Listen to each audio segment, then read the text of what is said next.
इस हादसे के बाद ही हमें पता चला कि असद के साथ असल में क्या प्रॉब्लम है।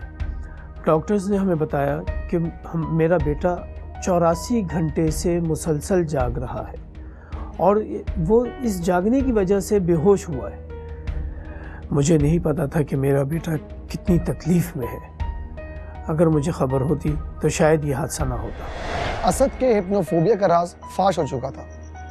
उसे इस बात को छुपाने की भारी सज़ा मिली, लेकिन शुक्र है कि अब उसका इलाज शुरू हो चुका था। साइकोलॉजिस्ट के कहने पर अब उसकी ज़्यादा देखभाल हो रही थी। लेकिन असद के वालिद का सवाल था तो सिर्फ एक कि आखिर वो क्या वजह थी जो कि बनी उनके बेटे की इस फोबिया की वजह। हेल्थ को सबसे ज़्यादा इफ़ेक्ट करता है एंड आई फील ज़्यादा फिजियोलॉजिकली करता है, क्योंकि आप देखिए अगर नींद कंप्लीट नहीं हुई, हमने पूरी नींद साइकिल अपना कंप्लीट नहीं किया, उसकी वजह से सबसे पहले तो शक्ल पे पडल्स आ जाते हैं आँखों के नीचे और रंगत भी ख़राब हो जाती है। एंड विद दैट लेथार्जी होती है, वो एनर्जी फॉर लाइफ जो है वो हमें नज़र नहीं आ रही होती। काम में दिल नहीं लग रहा तो वहाँ पे भी नेचुरली आपकी एफिशिएंसी जो है वो ख़राब हो रही है। और फिर एक जनरल सेल्फ एफिकेसी जिसे हम कहते हैं वो भी लो होती है, क्योंकि आप फील ही नहीं कर रहे अप टू द मार्क। नींद अगर जो है समझे 2 दिन से की डिप्रिवेशन, स्लीप डिप्रिवेशन हो, यानी अगर 36 आवर्स या 48 आवर्स की स्लीप डिप्रिवेशन हो जाए तो बॉडी में जो है ना चेंजेस आने लगते हैं। क्या होता है कि जिस्म के अंदर हमारी जो है ना दिमाग की जो केमिकल्स हैं उसमें इम्बैलेंस आ जाता है, तो हम स्लो होने लगते हैं। हमारी जो रिफ्लेक्सेस हैं वो स्लो हो जाती हैं। तो कोई भी चीज़ अगर हमें कुछ करना हो तो टाइम लगेगा उसको करने में। इसी तरह हमारी हार्ट रेट बढ़ जाती है, हमारा ब्लड प्रेशर हाई हो जाता है, हमारी जो है ना मूवमेंट्स जो हैं वो भी उसमें वो चुस्ती नहीं रहती जो नॉर्मली होती है। प्राइमरीली इन दिस केस लड़के नॉर्मली अपनी तकलीफ़ बताते हुए घबराते हैं, और ख़ास तौर से अगर वो डर है तो एक जो स्टेरियोटाइप मर्दों से एसोसिएटेड है कि मर्द को डर नहीं लगता, उसको दर्द भी नहीं होता, तो ये सारे स्टेरियोटाइप्स भी एक रीज़न है हमारी सोसाइटी के, जिसकी वजह से इस केस में हमें नज़र आ रहा है कि उसने किसी से ये शेयर नहीं किया इतना डेवस्टेटिंग फियर। तो इस केस में प्रॉब्ली ये होगा कि क्योंकि इतने अरसे से नहीं सोया तो दिमाग ने ये सिग्नल दिया, इवन तो वो ड्राइव कर रहा था, अपनी मोटर बाइक पे जा रहा था, लेकिन दिमाग ने ये सिग्नल दिया कि इसको सोने की ज़रूरत है। उसकी प्रॉबली उस वक्त आंखें कुछ सेकंड के लिए बेशक बंद हो गई। और आपको पता है हमारे यहाँ ट्रैफिक ऐसी होती है कि 2 सेकंड की भी अगर वो हो गफलत हो जाए तो बस। प्राइमरीली 2 तरह के रीज़न होते हैं, एक तो एक्सटर्नल इश्यूज़ हैं और एक इंटरनल इश्यूज़ हैं। Internal issues as we know, जो कि क्लीशे भी है कि हर साइकोलॉजिस्ट ये बताता है हमें कि कुछ पास्ट रिलेटेड इश्यूज़ हैं, यानी कि कुछ उनकी हिस्ट्री में इश्यूज़ हो सकते हैं, कुछ अपब्रिंगिंग के इश्यूज़। कुछ एक्सटर्नल इश्यूज़ हैं, यानी कि जिसे हम जेनेटिक ब्रेकअप कह देते हैं, मेकअप कह देते हैं। और कुछ इश्यूज़ ऐसे हैं जो कि इन्वायरमेंट प्रोवाइड कर रहा है, यानी ये हो सकता है कि कोई ऐसी चीज़ है जो उनको ओवर सम टाइम बॉदर कर रही है और अब वो एक गिल्ट फीलिंग में बन गई है, और जब भी वो अकेले होते हैं तो अनकॉन्शियसली वो उस बारे में सोच रहे हैं, और उस सोच से बचने के लिए उन्हें ये लगता है कि मैं अकेले ना हूँ। किसी के पास नहीं था असद के वालिद के सवाल का जवाब कि आखिर क्यों हुआ असद हिप्नोफोबिया का शिकार। क्या असद खुद जानता था या फिर वो भी और दूसरे लोगों की तरह अपने इस डर की वजह की खोज में था। साइकोथेरेपिस्ट का कहना है कि आम तौर से फोबिया के पेशेंट अपने डर की वजह खुद बताते हैं, लेकिन वक्त के साथ साथ असद का फोबिया एक्सट्रीम कंडीशन इख्तियार करता जा रहा था, जिसकी वजह से उससे इस सवाल का जवाब जानना नामुमकिन था।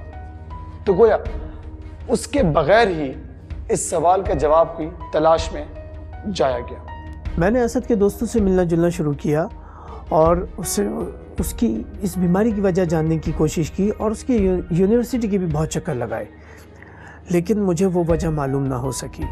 मैं उसके नए ऑफिस भी गया जो कि उसने हाल ही में ज्वाइन किया था, वहाँ से भी मुझे कुछ मालूम ना हो सका और मैं उसके बारे में मालूम करने में नाकाम रहा। असद का हम तमाम दोस्तों के साथ बहुत अच्छा सोशल फ्रेंड सर्कल था। असद वैसे ही बहुत परेशान रहता था, जिसकी वजह से हमारा ग्रुप डिस्टर्ब रहने लगा। वो आहिस्ता आहिस्ता सही हो रहा था कि ऊपर से एक और मुसीबत। मैं असद की बहुत करीब की दोस्त हूँ, इसलिए मैं सबसे ज़्यादा अफेक्ट हूँ।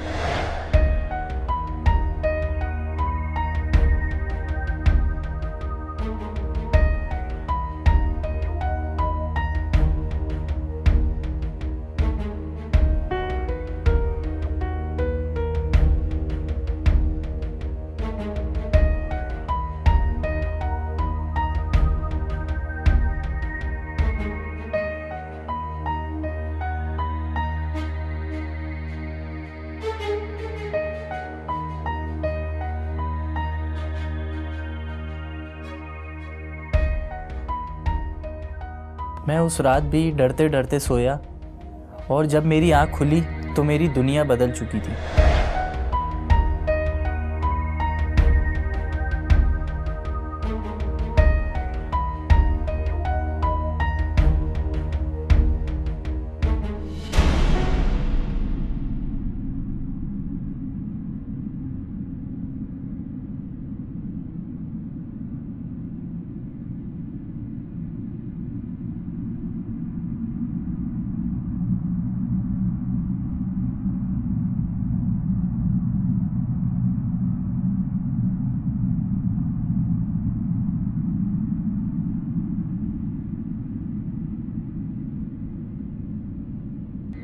और हम यहाँ देख रहे हैं कि अपनी स्लीप फोबिया से बचने के लिए बहुत सारे अननेचुरल चीज़ें भी वो यूज़ कर रहे हैं। सो इंटरनेट यूजेज या माइक्रोफोन्स या बहुत सारा इस तरह का जो एडिशनल एक्सपोजर है, उसकी वजह से भी कुछ फिजियोलॉजिकल प्रॉब्लम्स डेफिनेटली होंगे, नुकसानात होंगे।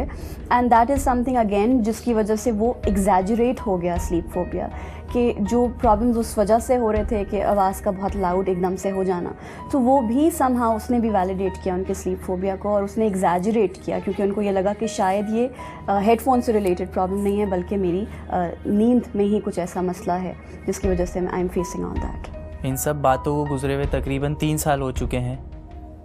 अब मैं अपने आप में बेहतरी महसूस करता हूँ, लेकिन उस हादसे के बाद मुझे सुनाई कम देता है, जिसकी वजह से डॉक्टर ने मुझे ये मशीन यूज़ करने के लिए दी है। असद के इलाज के दौरान पेश आया असद के साथ एक और बुरा वाक़या, जिसने कि असद को फोबिया की एक्सट्रीम स्टेज पर लाकर खड़ा कर दिया। आज 3 साल बाद असद काफ़ी बेहतर कंडीशन में तो है, लेकिन अफसोस कि वो ठीक तरह सुन नहीं सकता। ये थी असद की कहानी। अगर आपके पास भी किसी फोबिया पेशेंट की कहानी है तो हमें ज़रूर लिख भेजिए। अपना और अपने दोस्तों का बहुत ख्याल रखिएगा। अगले हफ्ते तक के लिए मुझे शहरियार सरकार को इजाज़त दीजिए। हम अगले हफ्ते फिर हाजिर होंगे फोबिया की एक नई कहानी के साथ। खुदा हाफिज़।